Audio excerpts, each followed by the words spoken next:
ocean day. So the story I'm going to tell fits right in there. It's a little bit about the ocean. And it starts like this. The Slithergidee came out of the sea. It got all the others, but it didn't get me. The Slithergidee roared out of the sea. It got all the others, but it didn't get me. The Slithergidee crawled out of the sea. It got all... It was spring break in Washington State. And my family, the Canes, and our friends, the Ellikers, had gone to a tiny little resort on the Washington coast called Claylock.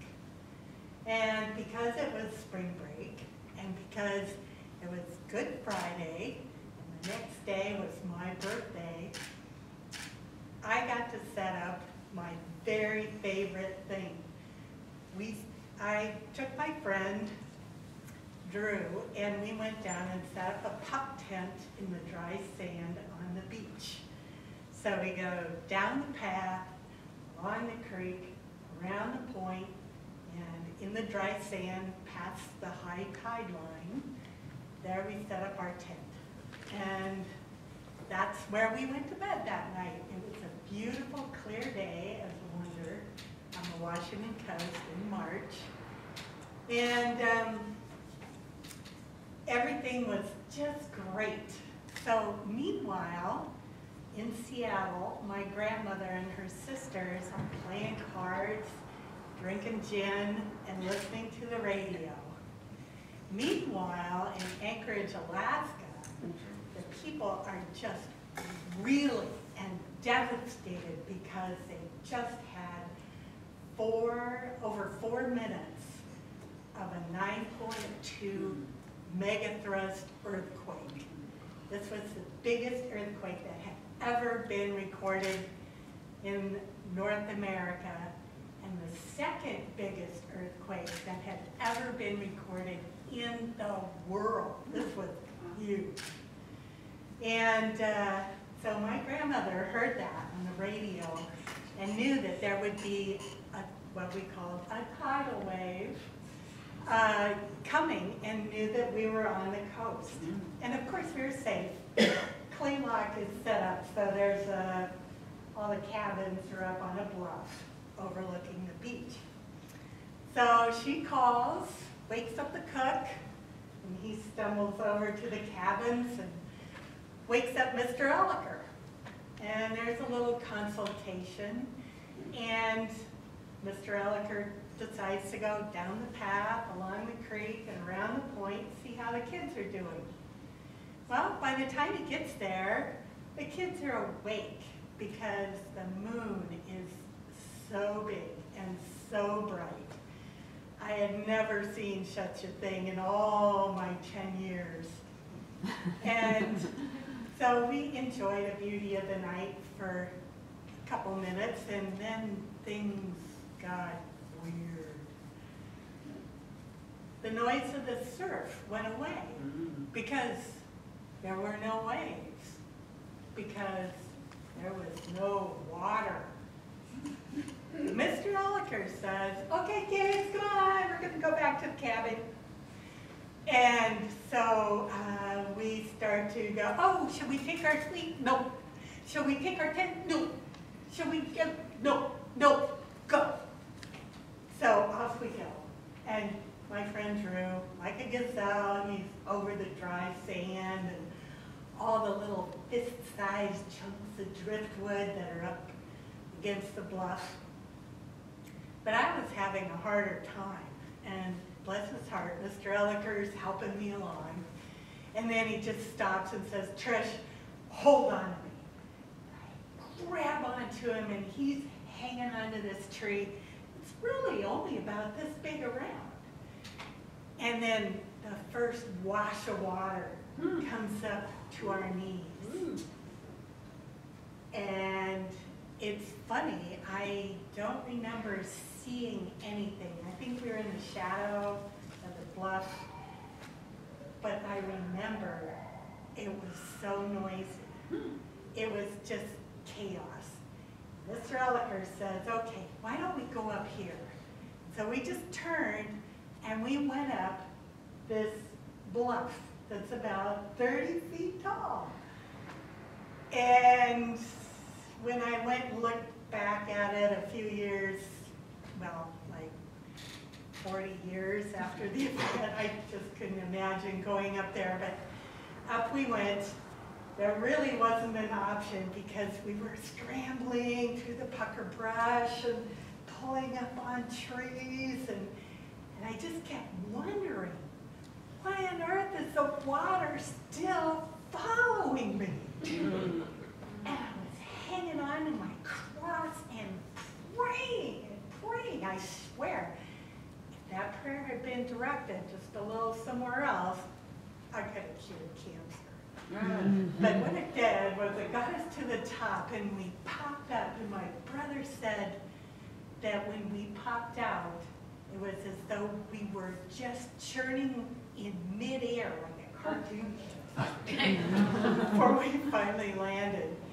And then I turned and I looked out at the ocean, and there was this huge swell just rolling into the coast. So there were 139 people who lost their lives in that whole thing, but only 15 of them died from the earthquake itself.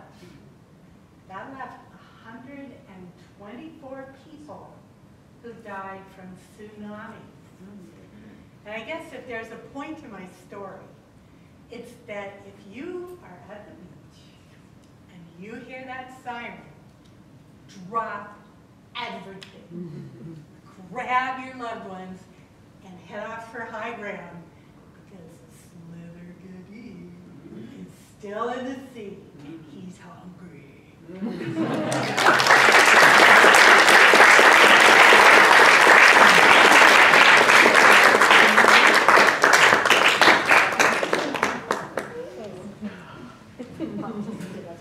That was scary. We lose our mic. Lost our mic. I don't know what happened. Well, I was wondering. Okay. Maybe the tsunami got it. Yeah. All right. So we're going to have to speak up a little bit. I might go back and see if I can get it turned back on. That was a great story. I've been to Clay Lock, and I was wondering, because it's not, those cabins aren't real high off the ground, are they? Did that other big swell, did that come in as well? Did that come up to the... I just got directed into bed. Yeah, wow. Crazy. Yeah, crazy. So Ann. Okay, we're on our last teller, and it's Janice Collins. Okay, come on up, Janice. Janice, I might see if I can get a phone mic. Is there something on the mic? Is there a switch on there? Yeah. Oh, there is. Maybe a switch. Yeah, there is a switch on the mic. I know. I know it's conspiracies. Oh, yes. Oh, the old switch Great on the mic. suggestion. Okay, Janice. All right, let's see. Yeah, let's put it in and we get adjusted. Yeah. Yeah, I think that's fine. Can you hear me? Yeah. Hi, everybody. Well, my story began exactly this time of year, only it was a few years ago. It all started in the parking lot of my student apartment in Eugene, Oregon. I was standing there with my 510 Datsun station wagon, my best friend from Missoula, Montana, and the prospect of driving about 700 miles to Missoula, which was our destination. You see, it was 1972. I had just graduated from the University of Oregon, and my girlfriend had driven out, or flown out, so that she could drive back with me to Missoula, my hometown, where I was going to spend my very last summer with my parents. Colleen hopped in the driver's seat of my car, which was already packed, and said, "Get in, I've got a new plan." Now, Colleen and I had been best friends all through grade school. We were inseparable. And Colleen and I were very good at coming up with schemes and plans. In fact, we had a reputation for coming up with some very creative schemes, most of which were not well thought out. For example, in the 7th grade, we both developed this major crush on our teacher, Mr. Peterson, who was married and much older than me, but we thought he was so cute. So we had this big crush on him, and we decided to give him a Christmas present. We bought him soap on a rope.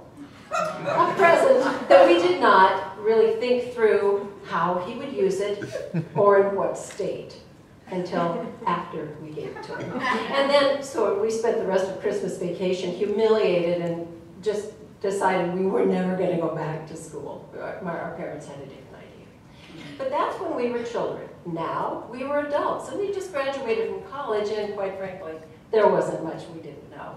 So what I didn't know, though, was why Colleen was driving on I-5 South. I'm directionally impaired, but this seemed wrong to me. I said, should we be going a different direction? She said, we're going to San Francisco first. I'm going to show you the big city. Now, Colleen had spent one summer, the summer before, working in San Francisco, so this sounded like a marvelous idea to me. And we drove into San Francisco. It was starting to get dark. And we didn't even think about, the fact we looked like the Beverly Hillbillies. All of my belongings were like thrown in the back of the station wagon. Lamps, pots and pans, groceries, my clothes strewn over the top of this whole mess. And, we didn't have much money, but that didn't stop Colleen from driving directly into the center of the city and parking in front of one of the nicest hotels there. When the doorman opened my door, a can of Campbell's soup rolled out and hit me in the foot. But undeterred, we came marching in to, this nice, beautiful lobby, and I said, we would like a room for the two of us for tonight.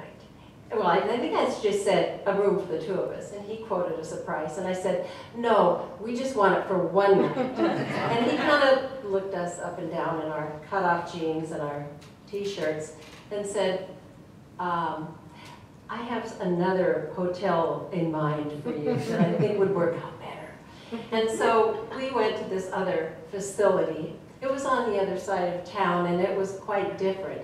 There was no marble in this lobby. In fact, the desk was behind bars.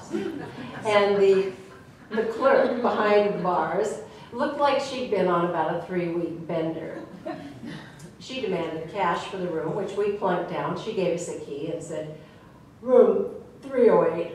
So we clunked our suitcases up the creaky, kind of dirty stairs and found our room, opened the door, and we're both kind of like groping inside the walls for the light switch, which we never found. But with the light shining in the window, I could see a man's shaving kit open on the dresser, and just about then Colleen said, oh my God, there's a man in the bed, and grabbed me. We slammed the door and ran downstairs to tell the clerk we thought she'd be shocked.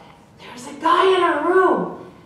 She went, gave us another key and said, try room 205.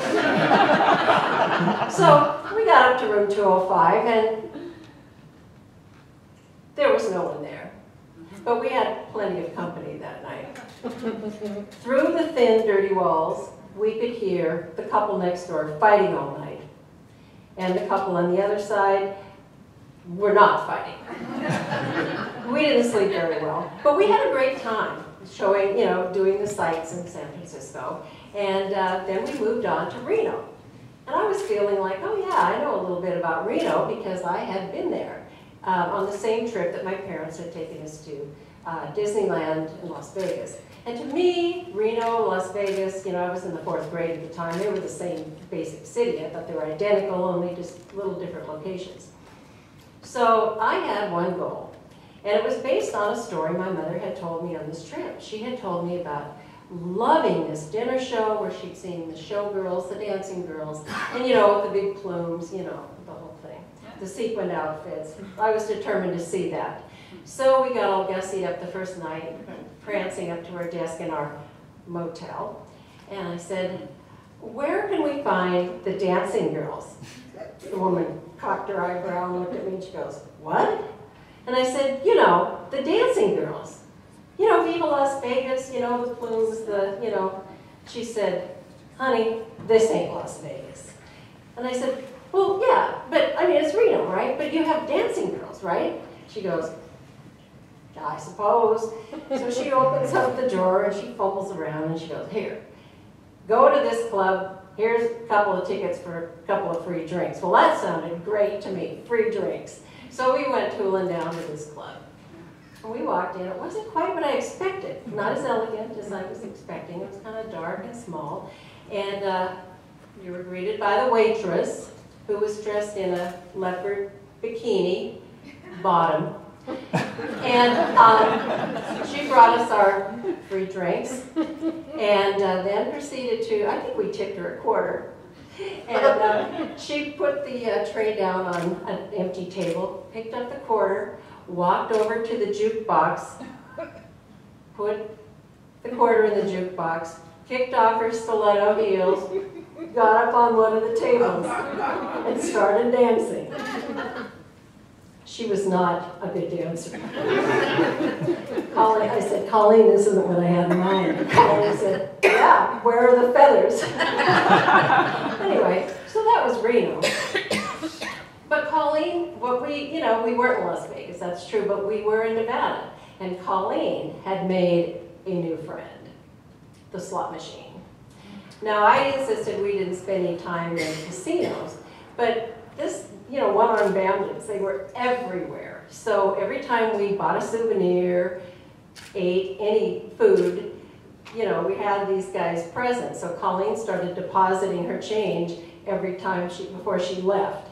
So our budget, which was meager to begin with, was getting even smaller, which might explain how we ended up in our next accommodations. As we approached the border of Nevada, it was late at night, and we were exhausted and fairly broke. So we were looking for a place to stay, and I saw a motel sign actually, in the near distance, and it looked like a cheap enough sign that I thought, hey, this is our place. So what we found is this place on the border. It was a very odd motel. It was a bunch of trailers. And there were a lot of semis parked around there and trucks. And so we found the trailer that said office. We went up. We went, prancing in there. And I said, we'd like a room. And the man looked at us and kind of quizzically looked at us and said, for the whole night? And I said, as opposed to what? And Colleen said, look, we're tired. Yes. Plunked her money down, got the key, and we proceeded to find our trailer.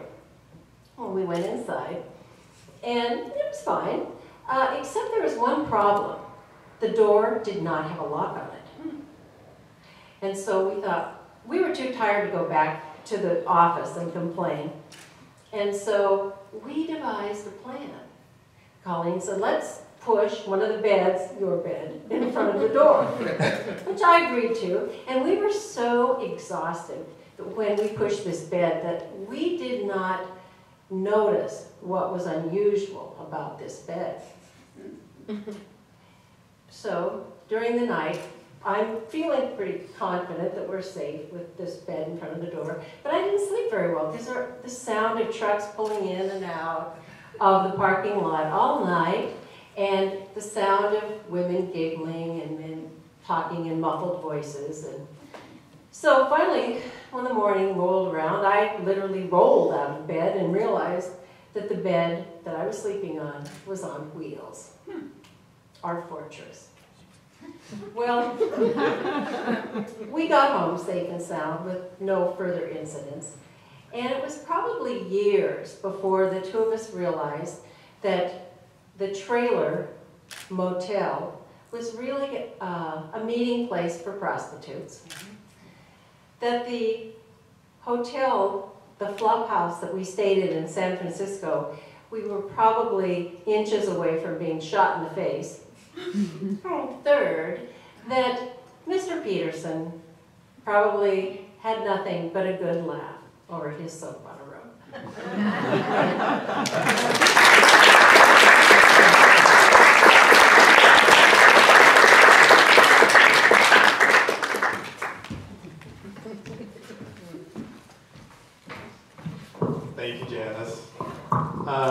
those who don't know Janice, she was making a comment about the conspiracy theory with the microphone because she was a storyteller at our Storyslam kickoff for our Art of the Story Festival, which happens in the spring last year. And I was filming it and I forgot to press start at the beginning. And I realized it pretty much right away, but we missed probably the first minute of Janice's story, so she's been very forgiving and I'm still self-flagellating myself over that. But anyway, Janice did a great job and I think, do we have any other tellers? That's it. That's it. Did anyone else have a idea that they want to tell a story? Or yes? Yes? Yeah? What's your name? Donna. Donna, come on up, Donna. All right, Donna's going to tell a story. That's okay. Okay, if I can get up to stage. Yep. Okay.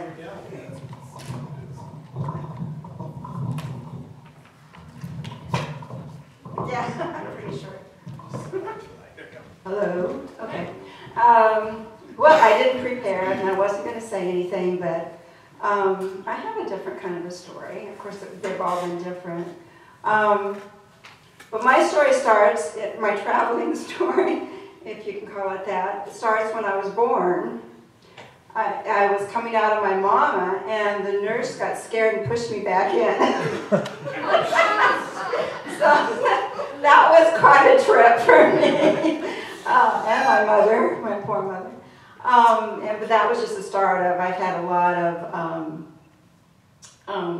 illnesses because I didn't have enough white blood cells when I was born. But I'm here, and I'm almost 70 years old, and I think that's great.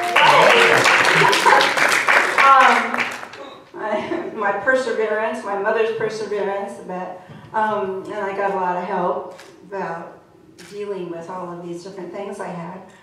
Another trip that I had in the hospital was, I think it was my kidney infection. I've been in there so much, but it was my kidney infection, and it was about 4, 5, something like that. And I had a blast because here I was alone in this hospital, and I was in the what do you call it, where all the kids are. And I don't remember being scared or anything. I just had fun. And I was there to be quiet and stay in my bed, but I didn't. So I'd run around the halls. I got in, you've probably never seen one, or maybe somebody that's as old as I am have seen them. These, okay, my mind is not working. Wheelchairs. Okay, sorry about that. They were wooden wheelchairs, and they were really fun. So I'd get in them, and I'd just go down, barreling down the hallways. Supposed to be quiet and sleepy, but that's one thing I remember doing.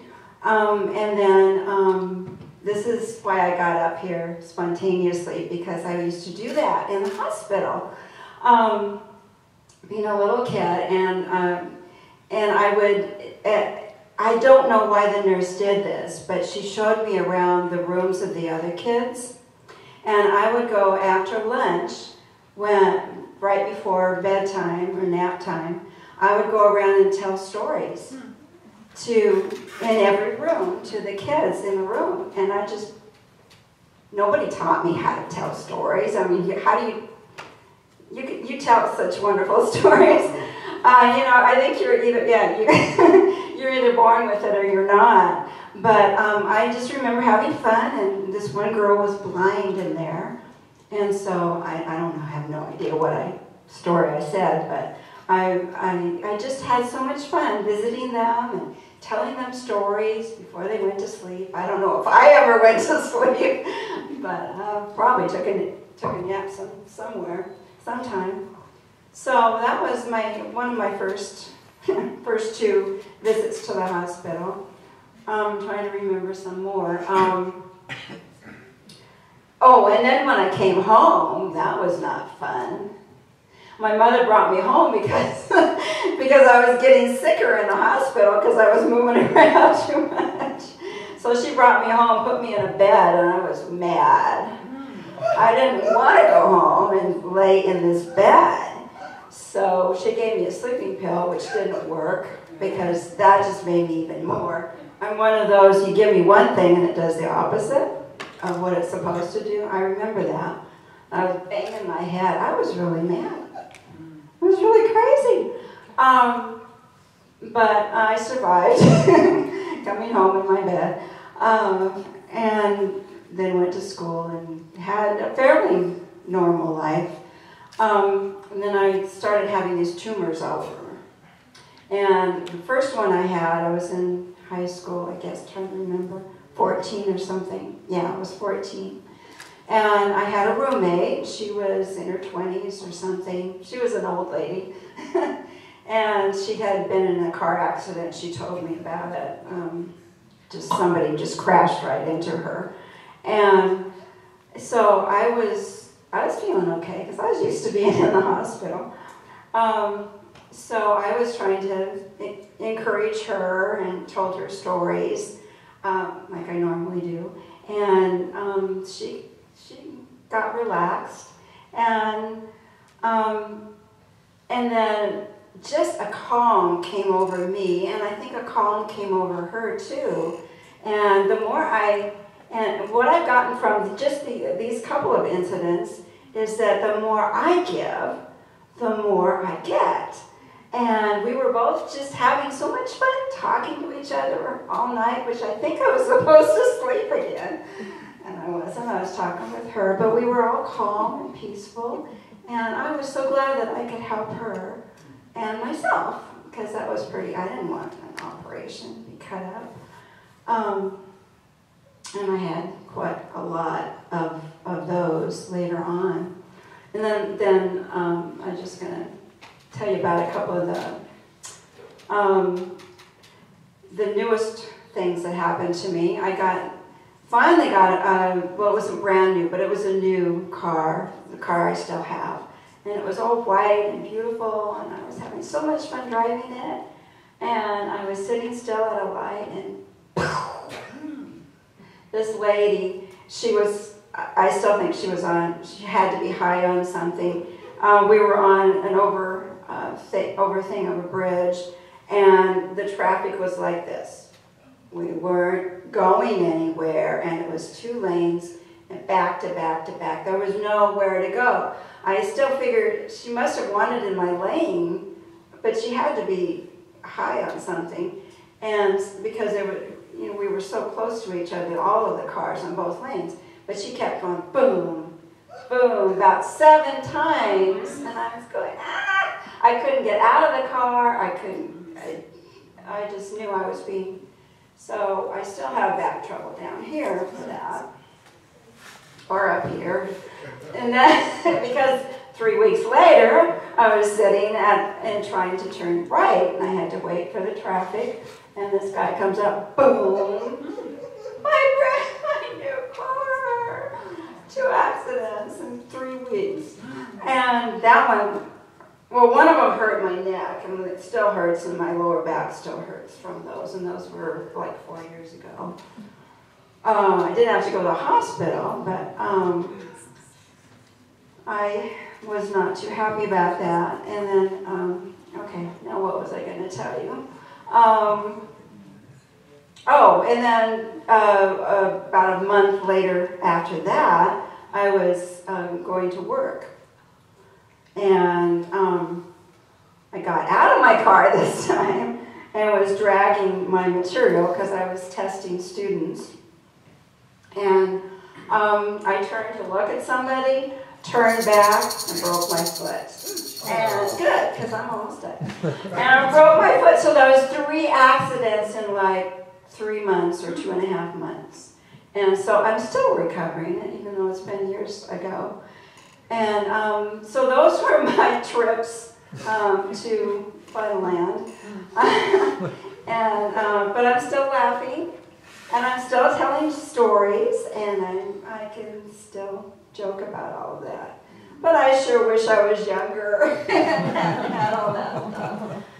Because sometimes I can hardly walk, but I'm okay.